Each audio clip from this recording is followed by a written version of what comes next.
Hey guys, Tracy Kafer here with Finding Your Freestyle. So this is a part 2 to the last video uploaded about just little teaching tips if you offer freestyle at the end of your class.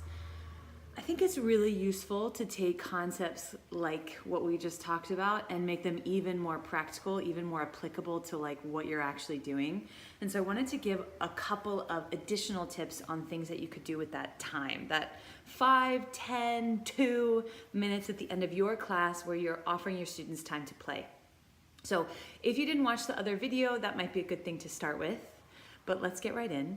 So if you're a teacher who's offering your students time at the end of class for freestyle, of course, making sure that they understand that it's time for freestyle and not maybe encouraging just additional technique practice.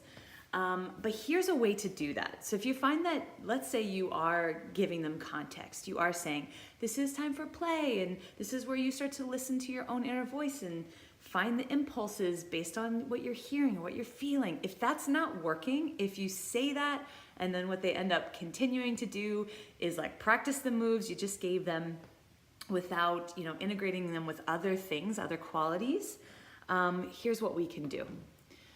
While you are teaching your class, I want you to observe, and I'm sure you're already observing your students, but I want you to observe your students' movement quality.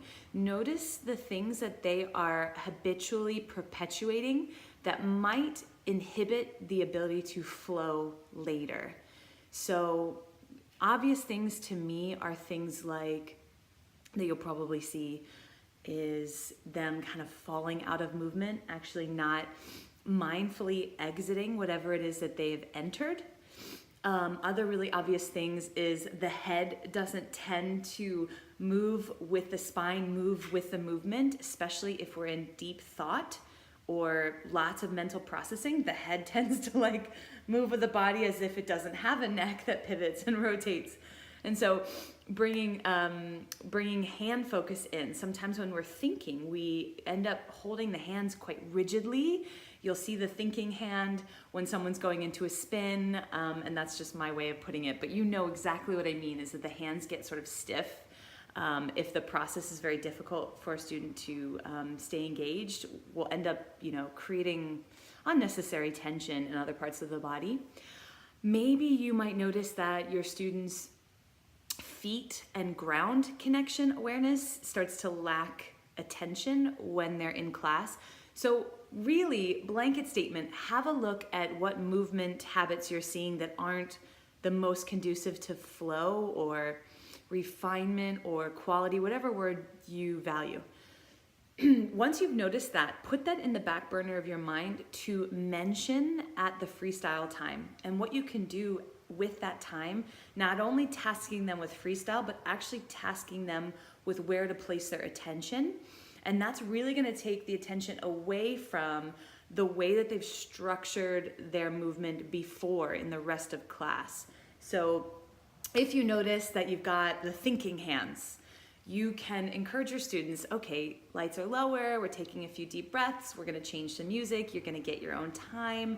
And now I want you to become aware of your hands. You can even playfully remind them or summarize what you noticed without being critical or judgmental, what you noticed that their hands, and we all do it, right? Align with them, we all do it because we all do it.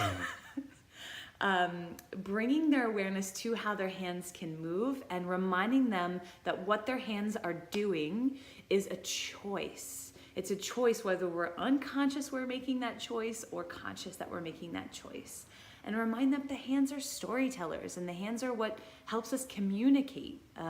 And so we can bring awareness to how much tension we have in the hands. And then you can insert your own tips. You obviously are a moving professional on some level if you're teaching. And so you're gonna have your own practical tips on what to do with the hands.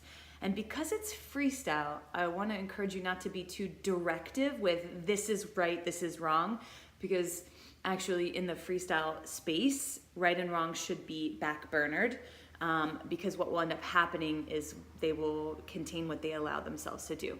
Not a good thing for flow. So give them some suggestions, some invitations on things that you find appealing and satisfying about working with the hands or dancing with the hands.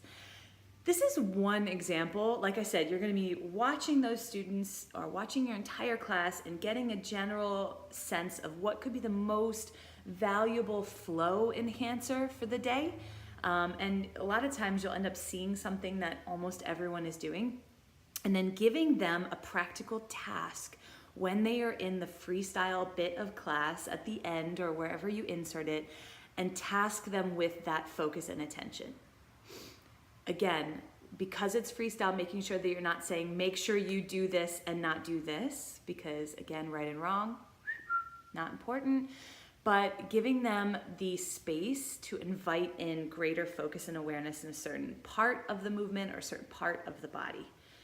So I think that if we do this, what we'll do is we'll encourage the attention to shift, which will be better equipping them to shift mindset when it comes to freestyling, and gives them a different focal point.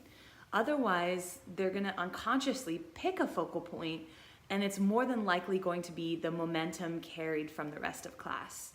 So use that time when it's freestyle time to direct them towards a different framework of which they're focusing on their movement, and you're gonna see monumental differences in the way that they're experiencing their dance.